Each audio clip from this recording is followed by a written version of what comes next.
What is up, clean freaks and filthy friends alike? Filthy Dan coming at you once again for another film discussion. And today we're going to be taking a look at a little gem from the slasher golden age called The Burning.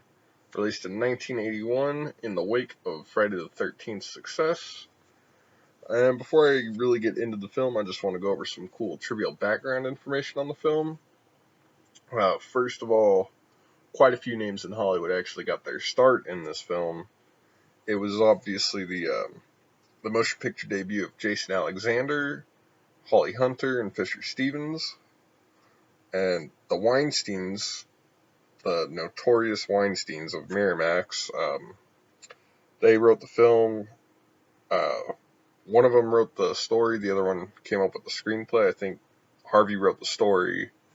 And it's interesting because there are some Harveyisms in the film, and it's pretty evident with some of the characters here. So, yeah, it's makes it a bit of an awkward watch, but it's still, that's neither here nor there. Also, the great Tom Savini works on this film. He actually turned down Friday the 13th Part 2 to work here. So, great move on his part. Also, the music, the score of the film was composed by Rick Wakeman of the band Yes. All I have to say about that is hell yes. Yeah, we also get the Alone in the Dark director, who also directed Nightmare on Elm Street 2, working as the editor on this film, and I'd mentioned this in my first video actually, that Jack Shoulder started in this film as editor, so that's a cool little nod back to him. And the last interesting thing about this film that I want to say is that it is actually based off of an urban legend in the state of New York called the Cropsey Maniac. And it was like just an old campfire tale that they used to tell the kids, and it's pretty cool that they utilize that and make him the antagonist of the film. So let's get into The Burning. So The Burning is obviously about Cropsey, who's kind of a asshole caretaker at the summer camp, and the kids one year decide, okay, we've had enough of this guy's shit, so they decide to play a prank on him, and the prank was kind of overkill anyway. They have like a little fire inside the skull, and Cropsey wakes up in the middle of the night to that because they're tapping on the window and howling like fucking madmen. He sees the skull, knocks it over, sets his bed on fire. A can of gasoline spills, just engulfs him. So their prank, you could say, backfired. Um, so yeah, he has to jump off into the lake to extinguish himself. And we see him in the burn ward at a hospital, and he spends the next 5 years in the hospital recovering from these burns. And there's a cool set of voiceovers that say the skin grafts didn't take. So, yeah, he's pretty fucked up from that. So, when he does come out, he decides, what's the best thing to do? Probably catch a nice little piece of tail, you know? Yeah, the prostitute turns him down, so he's like, oh, damn, I'm ugly, so he kills her. But yeah, he ultimately sets his sight on a new generation of campers at a nearby summer camp, and he stalks them and eventually knocks them off one after another. And it's pretty cool. One of the kids responsible turns out to be a counselor at this new camp, so that kind of ties up loose ends there, I guess. The actor looked nothing like his youthful counterpart, so I guess that was supposed to be a twist reveal there. Yeah, it's pretty cool. It's got a lot of interesting characters, and it takes kind of a while for the film to really pick up. It works on a character development, and I actually kind of like that because as a gorehound, it's always fun to watch characters get killed off in a slasher movie, but I like to be able to feel something for the characters. Like, I want to know, do I hate this person? Do I like them? Do I want to see them die? Do I want to see them make it through to the end? And in this, you get just that. You get some character development. It goes almost an hour from the first kill to the bulk of the kills, and it really helps you get to know these people, and you start to feel like they're actually real people that you would know. And I think part of the likability and believability of most of the characters has to do with the age range of some of the actors. There are a lot of people in their early 20s, so there's a few that are actually teenagers, some in their early 20s, so it makes them pretty damn believable. Um, Another thing about the characters in this film, at least for the ones that we get to know anyway, is that a lot of them have the New York accent, so that really kind of ties in with the whole New York background that the urban legend of Cropsey has. So that was a nice little touch on the filmmaker's end. However, there is one character that doesn't really, I don't know, work for me the way he was supposed to, I guess. And it's the jock douchebag, Glazer. He's trying to be a badass, but he comes off as pretty slapsticky at a few times in the film, and he has a few moments that are just yeah, just sad, like really fucking pathetic. And he kind of sounds like a giant 6-year-old. And also on the characters, I do want to say it is almost um, off-putting. It's mildly off-putting to see Jason Alexander with a full head of hair. And I know the character Alfred gets a lot of shit in this film for being a bit of a weird kid, but I kind of like him. I feel bad for him. He's a hormonal teenager. He looks kind of goofy. Um, he's your typical hormonal outcast. I kind of sympathize with him, and part of that might have to do with him being Ratner from Fast Times at Ridgemont High. So there's already a bit of investment in him for that reason for me. Um, yeah, to that end, some of the guys in this film though really do come off strong with their hormones and overactive sex drive, but Harvey Weinstein wrote this.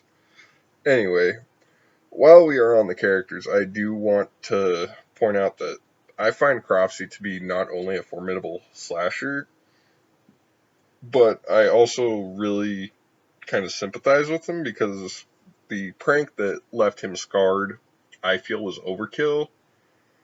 I don't know if anyone else shares that sentiment. Let me know what y'all think in the comments about that. And his weapon of choice in the garden shears is actually pretty badass. And it kind of screwed up garden shears for me because I can never look at a pair of garden shears without thinking of Cropsey at this point in my life. I also find him to be an overlooked slasher, even though The Burning has kind of become a bit of a fan favorite in the last 10 years or so, especially with the advent of the internet.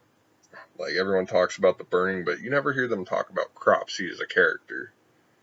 Um, I really don't hear a lot about that, like, not even on the Killer Flicks Facebook group, which is kind of odd because, talk horror all day, every day over there, man. But don't hear a lot about Cropsey, so I just want to express that he's got my deepest sympathies. Yeah, the makeup work on Cropsey by Tom Savini is actually pretty sick looking. We don't really see it until the end of the film, and that I think kind of pays off because they say something that the face of fear is only scary if you don't see it, and not seeing Cropsey's face until the end really kind of makes a interesting payoff. Like, this dude is fucked up looking. How does the hospital attendant say that again? He looks like a crispy Big Mac or something. Anyway, I do also like that the Burning is so early 80s that it still has some heavy 70s fashion sensibilities, and some of the hairstyles, like, fucking, dude, so 70s. Like, the hairstyle, the clothing, like, some of the ways that they speak, it is still very 70s looking. It's that beautiful part of the 80s, man. Um, I also, I like Tom Savini's effects all around in this film. As to be expected, they are top notch. And again, I I guess I gotta say he did good by turning down Friday the 13th Part 2 to do this film. Um, and every time I see his name on a film project, like whether he's doing makeup work or directing, acting, whatever he does, I always kind of light up like a bit of a, I light up like a giddy schoolgirl. But don't we all? Again, the score by Rick Wakeman is pretty awesome in here. I alluded to that earlier. And as a Yes fan, of course, I'm going to like it. Not to mention that it kind of, for me anyway, does stand out among a few other 80s slasher scores. And the only real nitpick I have about this film is that the build up to the climax is, it's where the film almost starts to drag for me. Like, I'm totally okay with that 45-minute period where we start to get to know the characters and there's no kills, just a little bit of stalking. Like, that's all nicely done, but after you've had a few people get killed and um, Alfred runs off to the old Camp Blackfoot, uh, like that whole part just kind of drags for me a little bit until we get the old counselor kid, Alfred, and Cropsy in the showdown there.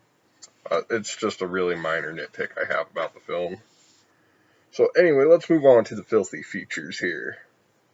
Favorite kill. My favorite kill in The Burning. Before I even go any further with this, I do want to say that I do not find there to be a single dull kill in this film. Like, they're all pretty solid for me. And of course, my favorite kill is actually 5 kills. That's right, filthy friends. My favorite kill in The Burning is the raft kill sequence. And you can't talk about this film without talking about that scene. I mean, you've got 5 kids on a raft, and they're wading toward a canoe, one of their lost canoes, and they're just waiting, and it's a nice slow build up until Cropsy just fucking springs out of that canoe, and my god, he fucking decimates these kids. And is it ever amazing?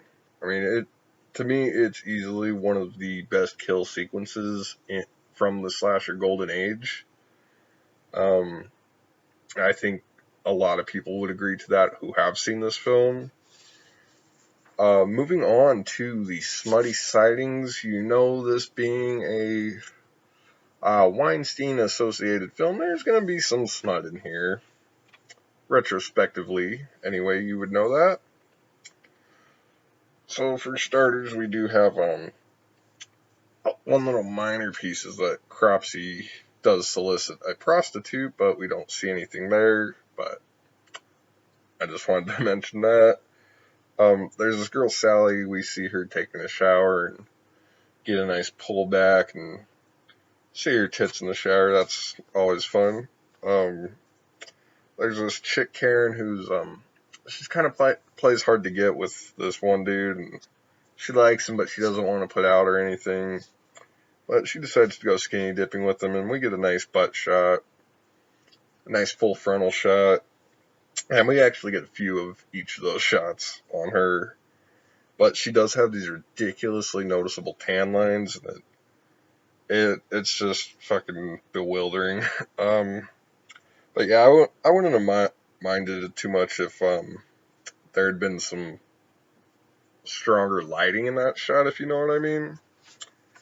And again, the girl Sally that I mentioned who was in the shower in this film, she gets let's just say a pretty sad fucking, and I mean it is a sad fucking scene from the bully kid Glazer.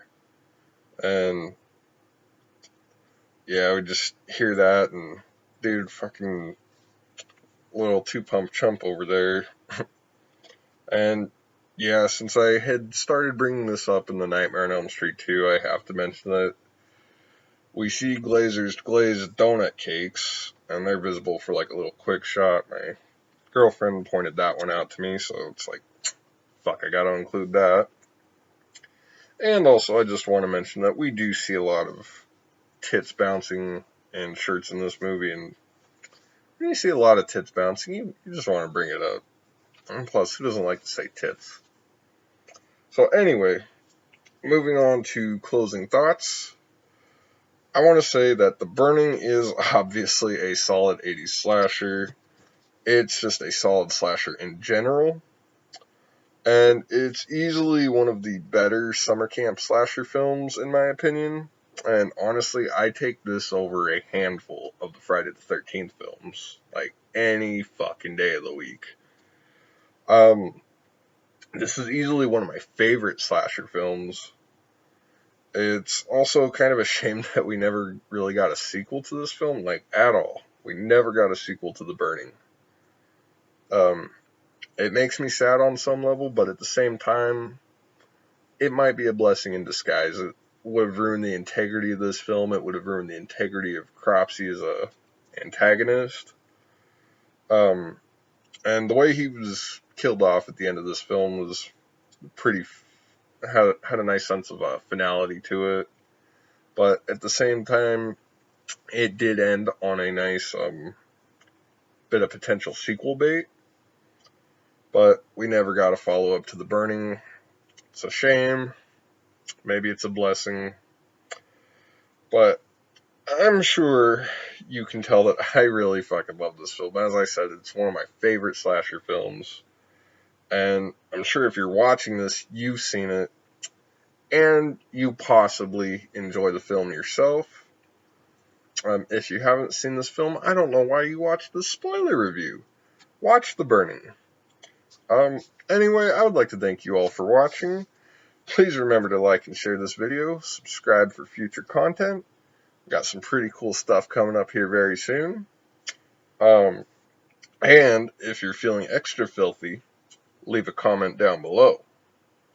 Should burn victims be denied sex by prostitutes? Stay filthy, everyone.